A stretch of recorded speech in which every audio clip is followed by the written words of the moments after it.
Hi friends, how is it going? This is AleXarcs and today I'm bringing you some more Destiny, and today I'm bringing you the bridge section in the Dark Below DLC in the CROTA'S End raid. Now, lots of people have been having difficulties with this, but we came up with a really good strategy pretty early on today. Now, basically, when you get to this bridge section, you will have two totems on the left and right side, and you'll have a middle bridge plate. Basically what you have to do is whenever you're standing on this bridge plate in the middle, the totems become active. What that means is basically you have to have one person standing on each of the left and right totems. If you don't do this, you instantly get wiped. It's kind of like some kind of oracle activation. By standing on this bridge plate in the middle to activate the bridge across to the other side, you activate these totems as well, which can wipe you out. So basically, what you want to do is kill the sword bearer. Now, the sword bearer is basically just a knight with a sword, but he will drop this sword, and this is a usable item, kind of like the relic or the sword of Crota out of the story mission. It is basically just the same thing as the sword of Crota. Now, the reason why you want to pick this sword up is so you can cross the bridge. Now, if you try and cross the bridge without this sword, you will instantly die. It's a curse of the bridge. Basically, it only lets sword bearers cross it. So what you have to do is have four people basically move to this middle sink plate here to get the bridge open, and then have one person on either side covering the totems. Now you actually have to stand underneath the totem in the small round circle. And then you'll see here that I am playing as a Titan with the bubble. So what I do is I always stand on this middle bridge plate, so it's always open. The other three people on this center plate will push out as soon as they see the sword bearer that comes down the middle staircase. You can see right in front of me. They'll push out and hunt it down, and one person will grab the sword when it drops. I'll drop my Titan bubble here. That'll drop orbs of light, and I have the shield of light or whatever, so they get like a shield basically. They'll take that sword and they'll run across the bridge, which is fully formed because we've been standing on this bridge plate. Now when they get to the other side, they have to kill a special knight on that side called a gatekeeper. Surprise, surprise, there's not much variation. You see there one of our guys running across.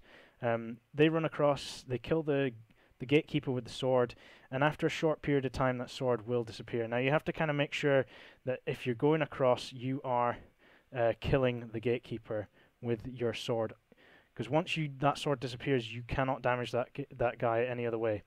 Now you'll see here I've come off this middle plate. Now currently we've sent 3 people over, and basically the other side of this level, over the other side of the bridge, is exactly the same as this side. There's a bridge plate and there's 2 totems. Now once you've got 3 people across to the other side, you just can mimic, those people that are over the other side can mimic what we did on this side initially. So they can now open the bridge, and that activates their totems. So we don't have to stand on the totems on our side of the bridge anymore, because they can activate the bridge and let the sword carrier across. You can imagine if we were to try and open the bridge, our totems would be active like that, and we would all die because there wouldn't be enough of us on this side to cover them. So basically what you're doing is you're working as a team for the first half, getting your team, 3 members of your team across the other side of the bridge. Once you've done that, the people on the other side, the sword bearers we'll call them, they then have to start operating the totems and the bridge control from their side to grant the other 3 players easy access across with the sword, since you can only cross the bridge with the sword. So as you can see here, it's just me and one other guy left.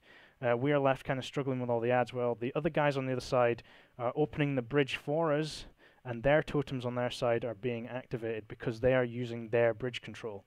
You see here, I pick up the sword and I make a dash. So this is what everyone else would be doing every other run.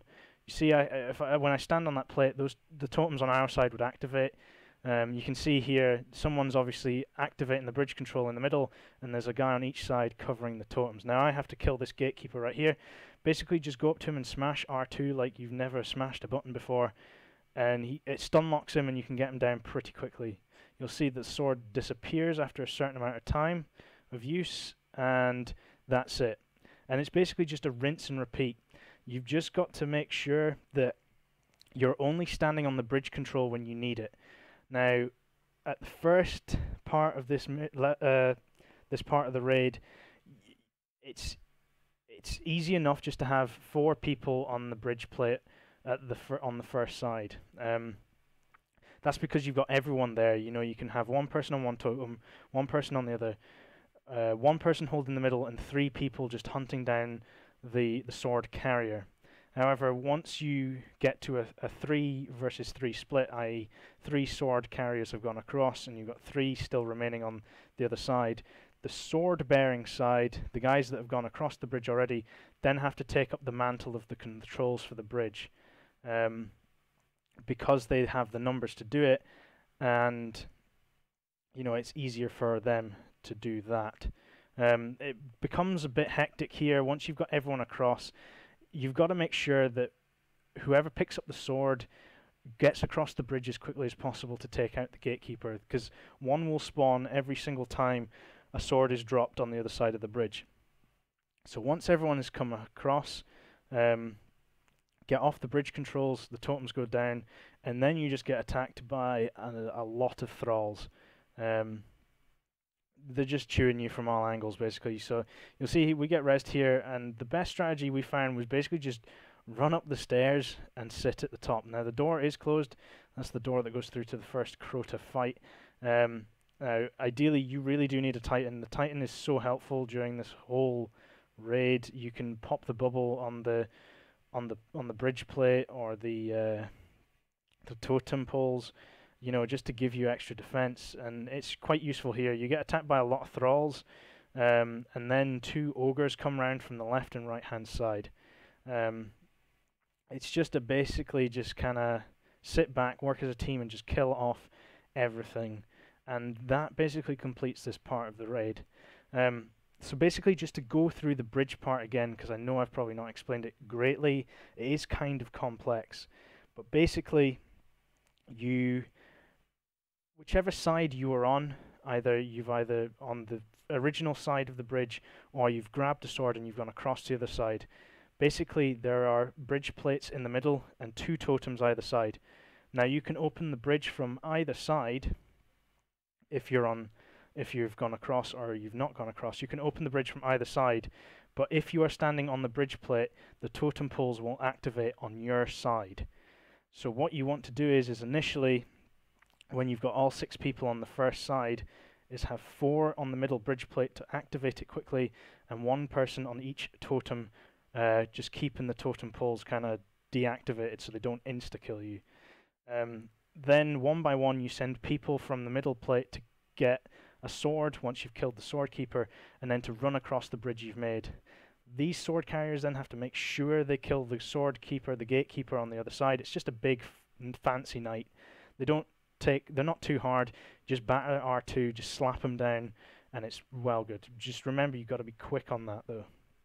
Once you've got a 3 versus 3 split, the people that have crossed the bridge, who are just basically trying to survive because there's just a bunch of enemies running around, these people then have to take over the bridge controls and stuff. So as soon as a 3rd person's made it across, the team that's still on the other side can jump off their totems, jump off their bridge plate, as long as the 3 people that have crossed over take up those roles on that side. So they can open their bridge, they can sit on their totems, and then the 3 people on the original side have to just concentrate on working together, killing a gatekeeper, killing a sword bearer, grabbing a sword, making a dash across, and just doing the same again. It's basically just a transfer system, just taking one person over at a time, and then once you've got 3 on one side, 3 on the other, the 3 that have crossed then have to take over all the bridge controls, while the 3 that are remaining have to basically have to concentrate on the knights and getting the swords so they can get across as well.